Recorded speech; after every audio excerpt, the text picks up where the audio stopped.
Yo, what's going on, guys? Shake and Bake back, and yes, as you guys can see on the screen, we're kind of just looking through the auction house, looking for some cards, looking at the Lakers cards specifically because I am going to be taking on the Road to the Finals Lakers Challenge in hopes of getting the Pau Gasol at the end of it, and hopefully maybe starting what may be the Road to the Finals and Diamond KAREEM and kind of getting this all done. I really haven't even touched this or looked at it from a while back since they like really just put it in the game and we can, use Diamond KAREEM. They finally updated his picture, which is cool. So I'm like, you know what? I maybe should try this, maybe should pick it up and try it out. And I actually learned a couple things by doing it today, the first game at least. But I still got a long way to go, but I'll sit here and grind. But as you can see, the Pau Gasol, he's got great stats, great rebounding, great low post scoring.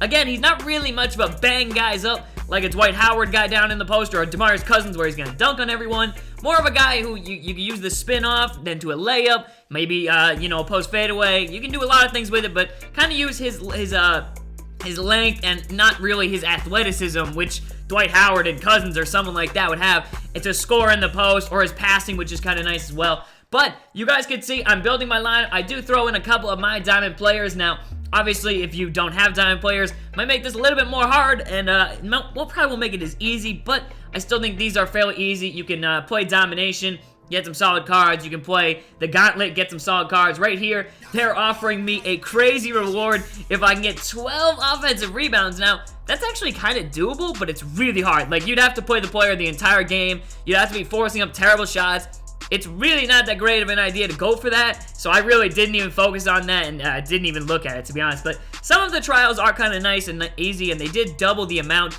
of MT you get for completing them, which is kind of nice. But just a quick couple of highlights from the game and some things I like to do. Post spin-offs are great, especially if you have a guy who's kind of quick like Cousins or a Dwight Howard, as I've said before. I'm using him as well. But right here, we would dominate with Elgin Baylor. Dude was hitting threes, which really was weird because he doesn't have a good three-point shot in this game. It's about a 70, so that's not really his game. He's more a mid-range guy, and he can definitely attack the rack too, which is nice in transition. But yeah, overall, this first game was pretty easy. I kind of expect the games to be pretty easy. I mean, I don't know. When you play the CPU, usually there's a few key tips. It's running the break. You can do full court defense or offense. Either one of those works. And it's just getting to the hoop. That's really as simple as it is. You're going to get free throws if you just keep attacking the basket. Up fakes, you just keep getting the defenders in the air, and that's one of the easiest way to win. I only shot, I think, 3 threes for, 3 for 10, and we only hit 3, but all with Elgin Baylor, really shouldn't even be shooting threes to start out with. But yeah, play some solid defense again. That's another nice thing about this. You kind of learn how to play on-ball defense a little bit better. Like, you can kind of tell which tendencies the computer has and which ways they go and things like that. Nice little and one right there. You just got to keep continually attacking, trying to draw contact, and yeah, it'll be pretty easy to get to the free throw line, and those are easy points that'll put you ahead of the competition. I mean, you're not going to hit those threes most of the time, especially because the difficulty is raised. Now, the player of the game was D'Angelo Russell, who really didn't play that well. He had a lot of assists and some rebounds, but it really, I mean, close to a triple bubble, but not really, to be honest. But look at the amount of MT we got. 1,093, and I really wasn't trying that hard.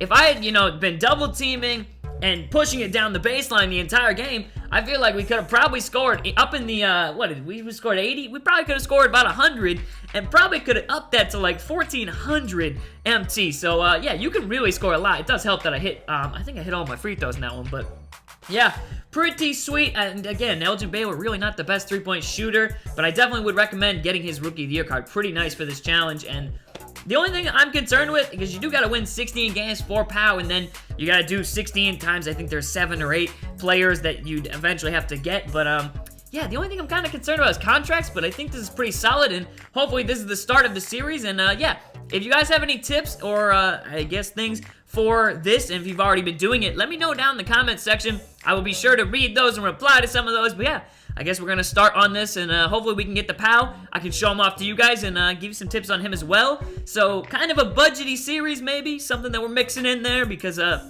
yeah, usually you guys just see me playing with diamonds and stuff. I mean, I'm still using the diamonds for these, but, yeah, something new, something different, and, yeah, definitely a good way to make some MT. I mean, 16 games times about 1,000 each game. That's a good amount, 16,000.